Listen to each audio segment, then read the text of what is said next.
Oke, balik lagi sama gua. Kali ini kita akan bahas mengenai ya perkomputeran ya. Yang kalau sama gua sih nggak jauh-jauh sama perkomputeran, sama otomotif, sama gaming. Ketiga itulah jalan-jalan ya. Jadi kebetulan kali ini kemarin tuh sempat ada mimpi. Eh, Pernah nyobain gak sih kalau VGA kita itu kita water cooling? Kebayang nggak dinginnya gimana? Nggak pernah ya? Pernah? Nggak pernah? Pernah? Nggak pernah? Mesti banyak yang pernah, ada juga yang nggak pernah. Oke, kali ini gue bakal membunuh rasa penasaran itu, jadi gue buat video ini. Ya, ini untuk dokumentasi pribadi gue juga ya. Kalian juga bisa lihat di sini, kita bisa diskusi juga mengenai dual AEU. Jadi istilah ini istilah mungkin baru ya, atau mungkin sudah ada tapi jarang aja diomongin gitu, jarang ya di tren gitu. Jadi dual I/O ini sendiri dia ada dua perangkat all-in-one dalam satu rig, dalam satu komputer. All-in-one ini tadi maksudnya adalah ini nih, all-in-one liquid cooler. Jadi bukan liquid cooler yang kayak EKWB yang dia ngerakit sendiri, enggak. Gue juga nggak ahli-ahli banget ya. Jadi yang gue tahu ya kayak model-model kit gini nih. Tapi kita buat ini menjadi sebuah project yang hemat gitu. Jadi nggak banyak ngamburin uang, apalagi saat-saat pandemi seperti ini. Oke, jadi gua bahas aja nih perangkat-perangkatnya, terus sama estimasi harganya. Jadi mungkin kalian yang penasaran mau masang dengan solusi hemat, kira-kira harus spend duit berapa? Gitu. Jadi gini, kalau kalian cari VGA yang dari awal dari lahir dia udah pakai liquid cooling, itu rata-rata di VGA high end gitu. Udah VGA high end aja gitu, antara di RTX 2080, VGA 56, terus GTX 1080 kayaknya pernah ada 980. Pokoknya rata-rata tuh dia VGA-VGA yang high lah gitu, yang mahal lah, top of the line tuh dia rata-rata ada beberapa versi yang itu dari awal aja udah ada water coolingnya gitu, dan itu juga harganya lumayan signifikan ya, berbedanya dengan yang versi water cooling sama yang versi stock cooler. Ya mungkin ada beberapa reason, karena dia korporasi besar yang buat, jadi di sana ada budget yang harus mereka spend untuk development ya, jadi ya wajar-wajar saja sih menurut gua. Nah, sekarang kita bicara masalah budget project ya. Kita bicara masalah budget hemat atau paket hemat yang sering kali orang suka. Gua pakai apa aja sih? Jadi kali ini gua pakai Kraken G12 NZXT yang video unboxingnya sudah ada nih, kalian bisa cek aja di sini. Terus gua juga pakai MSI Max Core Liquid 360R. Ini juga udah ada video unboxingnya, kalau kalian yang penasaran bisa langsung klik aja. Kenapa gue harus pakai Kraken G12? Karena dulu kemarin waktu gue buat video unboxingnya, jadi ini sebuah solusi untuk kalian, solusi hemat untuk kalian mau menjadikan VGA kalian memakai water cooling terhemat. Bayangin ini kita beli di bawah harga 500 ya, anggaplah 480, 490, 495. Ya tambahlah ongkirnya 30 ribu lah, jadi 530. Anggaplah seperti itu, 530. Terus kita beli coolernya juga berkisar di antara harga 500 sampai 700 ribu. Yang 120 mili cukup. Jadi kalian mendapatkan solusi water cooling itu nggak sampai 1,3 juta gitu. Ada juga sih yang kit tuh ada, yang punyanya ID dulu itu kita ada 1,5 juta tuh ada. Cuman it's about money, karena ini budget ya.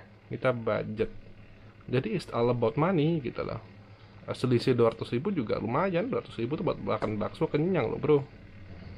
Oke, lanjut lagi. Jadi Gua pakai Kraken G12. Nanti gua akan bakal sandingin ini ke Master Liquid 120 Lite. Terus gue juga bakal pakai ini untuk penggantinya. Jadi sebelumnya CPU gua tuh udah pakai water cooling, pakai 120 Lite, cuman karena gua kurang puas, jadi gua pakai ini. Kalau kalian mau pakai dual I/O yang lebih hemat lagi, bisa ininya diganti pakai yang 120 mili juga bisa. Sekarang udah murah harganya kok, 400.000 aja udah dapat. 400 tinggi ya, 480 490 udah dapat. 500 ribuan lah anggaplah kalau sama ongkos kirim ya. Jadi anggaplah ini 500, terus kalian beli ini. Kalau ini gue kemarin dapat 1,4, tapi kalau kalian mau hemat lagi, kalian pakai yang lebih kecil, radiatornya 120 mili, merek ID Cooling, banyak mereknya, pilihannya banyak. Itu di angka 500 sampai 600, anggaplah 600 tambah ini 500, 1,1. 1,1 tambah lagi buat VGA-nya. Yang 120 juga harganya sama, antara 500 sampai 600, anggaplah 600. 1,1 tambah 600, 1,7 juta. 1,7 juta untuk casing. Jadi gini, gue cerita. Gue kemarin dapat casing itu sebenarnya untuk PC gue yang buat ngetik, PC gue buat kantor, buat Excel aja. Jadi bener-bener simple. Gue dapat kemarin di Malang. Itu nama mereknya adalah Segotep, tipenya Segotep Snake. Jadi Segotep Snake ini dia modelnya biasa-biasa aja, nggak banyak warnanya juga, nggak, ya udah biasa. Harganya kemarin gue dapat di angka 280-an, jadi dibuat 300.000. Terus gue tiba-tiba ngide, gue tiba-tiba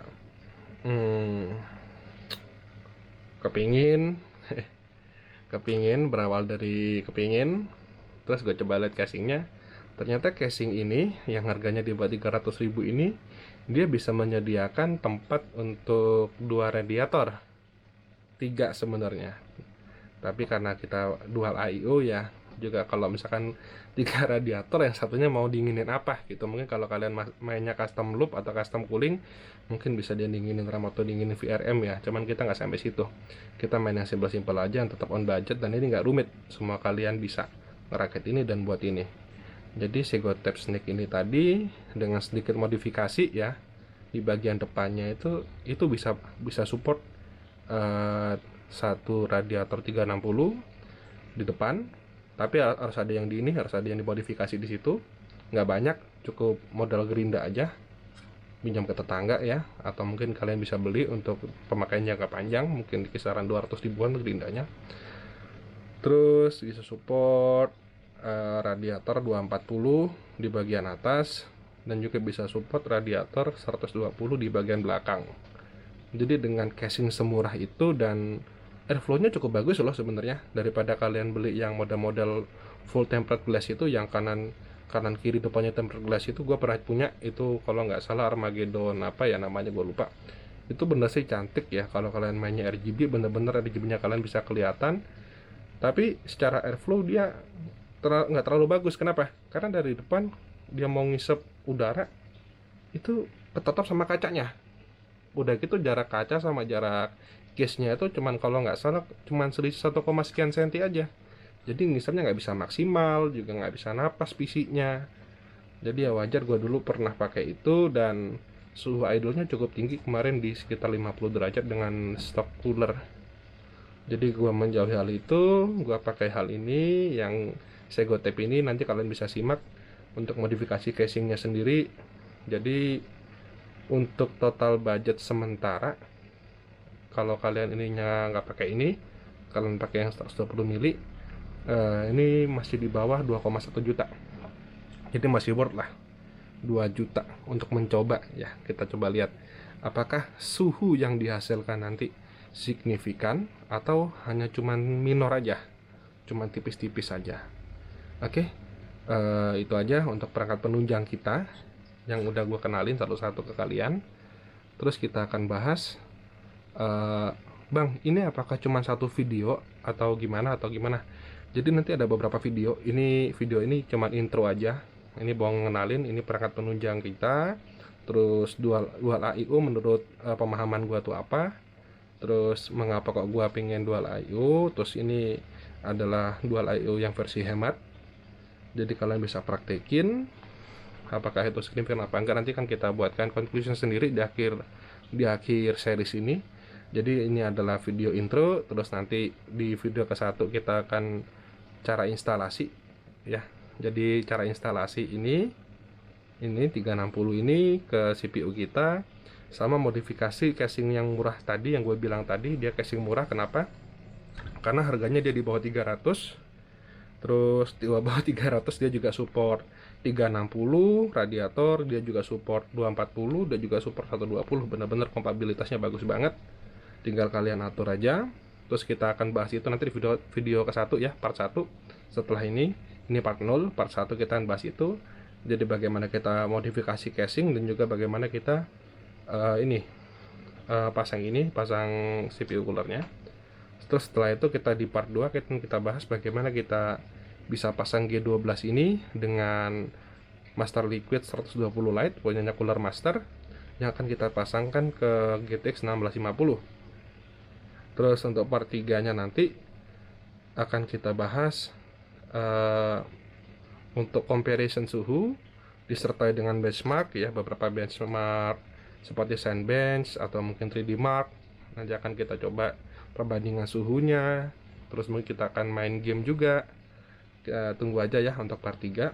Terus part 4 nya akan kita baru kasih konklusi menurut gua ya, apakah ini worth it dilihat dari perbandingan suhu, dilihat dari kenyamanannya, apakah akan sebanding dengan kamu keluarkan uang untuk ini dan kamu tidak mengeluarkan uang untuk ini. Oke. Jadi stay tune aja.